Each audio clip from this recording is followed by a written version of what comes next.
if you are not on an RMIT Windows machine, so if you're on an RMIT Mac computer, or if you are on your own personal computer, which can be a Windows machine or a Mac or anything else, we advise you to do your Java work through the RMIT myDesktop so that all of your work is safely saved and backed up in Uni servers, so you won't lose your work.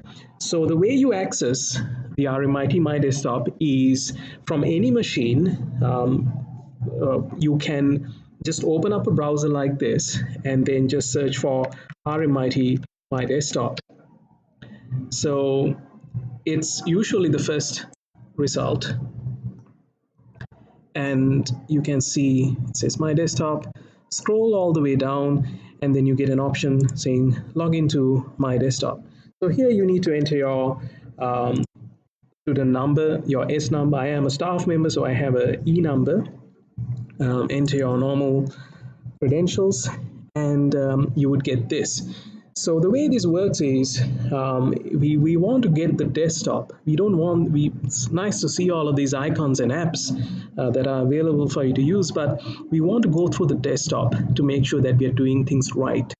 So we go to desktops and you can see RMIT desktop. That's what we want.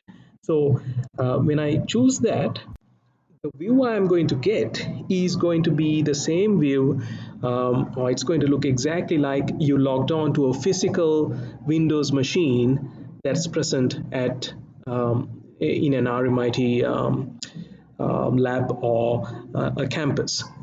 So you get the exact same software that's installed, and you even get now you can see I have a lot of icons here, which I haven't which I probably shouldn't have, but these are my ones. So my settings will always be there whenever I log back on, and it's also showing my print balance, and that's not relevant right now.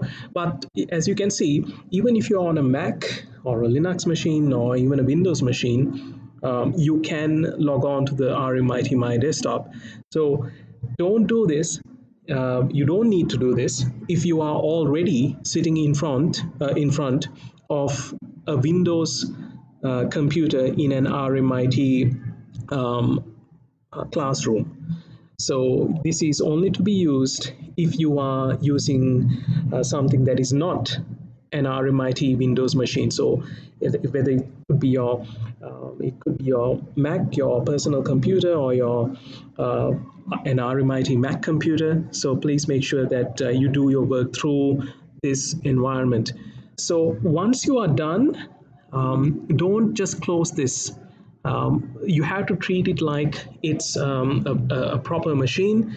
I have been told by ITS that if you just close this, you might have trouble logging back in. Your work might get lost, and you don't want that. You certainly don't want that. So what you do is you go to the Start button, and then you choose your name, and then say Sign Out. So every time you finish doing your work, you can sign out. So what kind of work can you do? Well, there's a lot of software that's installed here, and the particular piece of software that we use for writing Java programs is Eclipse. So that'll be shown in a separate video, but you can run any piece of software here as if it's installed on your own computer. So just remember to log off properly once you're done.